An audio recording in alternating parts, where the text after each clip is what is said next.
We've had our first look at Warzone 2 and there's loads of changes. Loads of things are different and I'm super excited about that because I want there to be something fresh. I want there to be something different. But of course, it's Call of Duty. Some people love what they see. Some people absolutely hate what they see. I haven't played it. I'm not in LA. I didn't get invited or anything like that. But I've watched all of COD Next. I've watched a bunch of games from Broken Machine and Benny Central. I've read all of the blog posts and everything. So I just wanted to chip in with my impressions of all of the different controversial issues surrounding Warzone 2 and be a bit positive because that's the kind of person I am. I like getting hyped. I like getting excited for things. I like giving them the benefit of the doubt. I'll give you my honest impressions. There's not everything that I loved, but I definitely want to kind of balance out some of the negativity that gets spewed around. If you like this video, of course, don't forget to hit that like button and consider subscribing, turning notifications on. There's going to be so much content about Modern Warfare 2. I'm going to be streaming the beta and, of course, building up to Warzone 2 for November 16th. So the first topic I wanted to touch on is the AI. I was super excited when they announced that there was going to be loads of AI soldiers in Warzone 2. I really like games like Titanfall where, you have the grunts and the reapers that you can run around and absolutely destroy. I like the idea that for more casual players, people who probably don't get many kills in a game of Warzone, people who will often play games of Warzone and not get a single kill and just die, I think it's good for them to be able to use the guns, mess around, try different strategies, and get in fights and win and feel good about themselves, even if they're still not managing to kill players. I think that's a really solid thing and will be really good for keeping those more casual players interested. I have to say I had a different vision of what AI would be like in Warzone. I thought after that AI video where they were showing how smart the AI were going to be, I thought we were going to see them like in packs, in sort of squads, moving around, maybe manning checkpoints and things like that. From what I saw, it mostly seems to be AI just standing perfectly still on the map, being surprised when someone came in, then getting shot in the head and dying. It still serves an interesting purpose. I like the idea that it means when you want to loot buildings, you're going to have to face the fact that it might get noisy. You might have to shoot some people and give away your position. Having those kind of more interesting tactical decisions, I think, is always a good thing. But I am really hoping that in a finished game, they're a lot smarter. That actually goes for everything we're going to talk about this. It's worth remembering that we're still 2 months away from the release of Warzone, and this branch was probably sort of branched off from the main build a couple of months ago to get it stable for this event. So we're probably seeing something that's like 4 months away from the finished product. So hopefully the AI will get a bit more smarter and maybe a bit more immersive. But for now, I like the idea of it. I just think the implementation could be a bit better. Now, going on from the AI, let's talk about the Gulag. The Gulag now has AI into it, and I've seen lots of people saying that they don't really like it. The AI in the Gulag seems super tough. It will follow you, it will shoot you, it can kill you. But if you manage to take down the jailer, you can get a key and escape.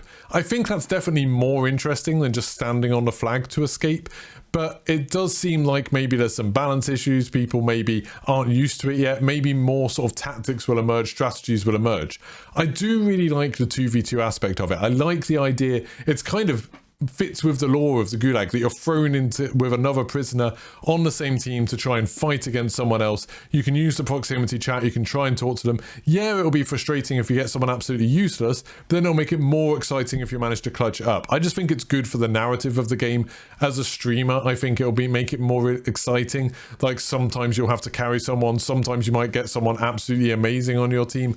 I think that could be a lot of fun. I like the fact that you have to loot stuff at the beginning of it. I like the fact you have to run around and pick it up. They experimented that with Gunfight in Modern Warfare 2019, and I thought that was really, really cool. So having to run around, maybe memorize where the best guns are. Is it worth rushing out into the open to pick up the best gun, or do you want to play it safe? There always seemed to be a shotgun spawning just to the left, which was like the safe option. But if you want an assault rifle, maybe you've got to try and get to the middle or go past the AI to grab it. I think it will make the Gulag much more interesting. So it'll be interesting to see how this all plays out. But yeah, I thought that was pretty cool. That was a pretty cool change. And I like the AI in it. I just think it gives you something more interesting to do rather than just standing on a flag. Another big change is loadouts. And I've seen loads of comments about this on Twitter. And I think I'm definitely in the minority about how I feel about this. I hate loadouts in Warzone. I think it just turns into this thing where the meta is everything. Everyone just cares about what gun they're using. Everyone just cares about making sure you've got the right gun. People talk about, oh, okay, now it's pay to win because if you get certain blueprints and stuff like that, that means that you're going to have the best gun straight away. I don't know. I hate all of that stuff. I like the idea of picking up ground loot. I've always liked that from sort of the original battle royales I've played, and it seems like that's the focus in this.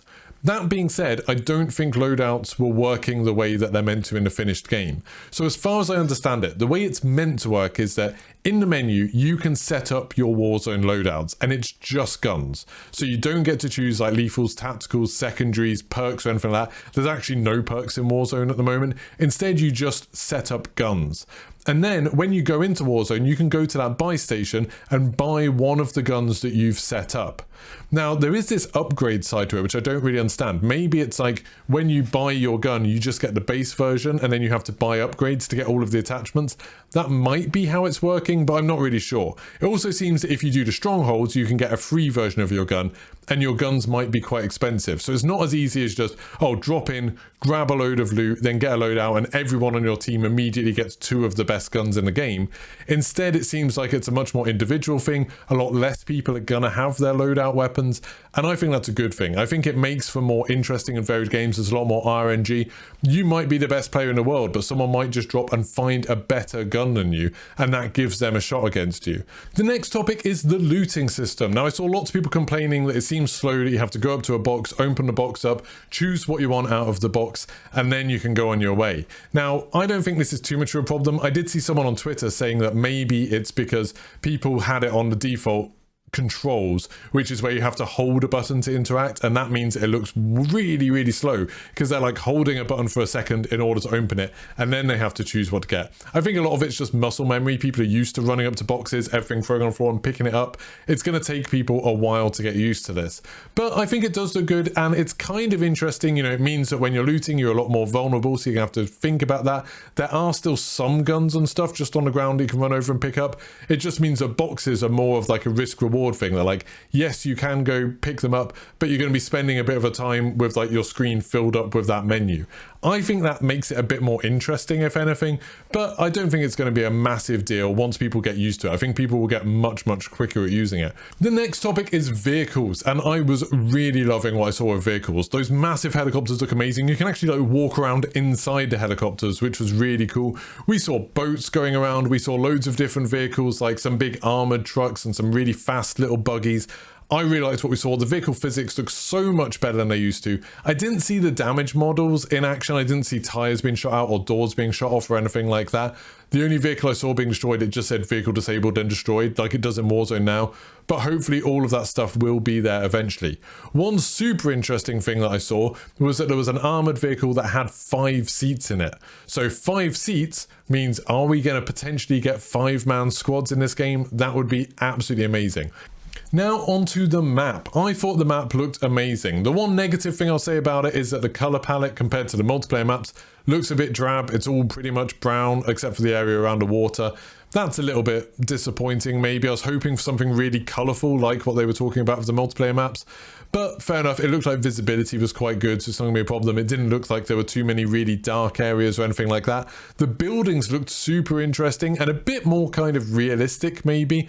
It was funny seeing a lot of the assets from Warzone and Modern Warfare 2019 in there, like the doors looked exactly the same. I spotted one of those red buttons from like Bunker 11 in there. So it seems like there's a lot of stuff that's going to be quite similar to Warzone, but they've just kind of laid it out in interesting ways. One thing that was really good is I didn't see too many like massive open fields. It seemed like there was lots of cover, lots of ridge lines and trenches and things to hide behind.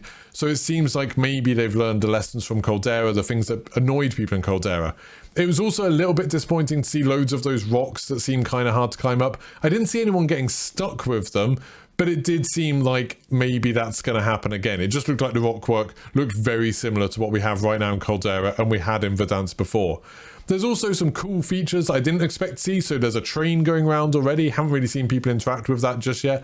There were some elevators that hilariously someone got absolutely murdered by in their first game. But yeah, it seems like there's some really cool little like points of interest. Seems like there's some really cool locations and some amazing views from up at the observatory. It really looks beautiful being able to see like the whole map below you. That looked absolutely awesome. So the last thing I wanted to talk about were the modes they talked about. Obviously we have Warzone, we have Battle Royale, that's fine. We also have DMZ that's going to be coming on November 16th. This sounds awesome. For those casuals I was talking about earlier, the people who maybe have never even won a game of Warzone, there's this mode where you can go in and try and complete missions. Yes, there's enemy players about, but they're probably not focused on you. They're probably probably doing their own missions. This sounds absolutely awesome. It sounds like doing the weekly challenges in Fortnite, where you can just kind of go in, have some fun with friends. It's a lot less pressure. It doesn't sound like, you know, I've seen some people compare it to Escape from Tarkov. I don't think there's going to be anything at stake. You're not going to be losing loot here. Instead, it's like you go in, try and complete a mission. If you fail, if you all die, fine, back out, load back in again. That sounds super fun. It sounds like it's going to be like a nice chilled thing to do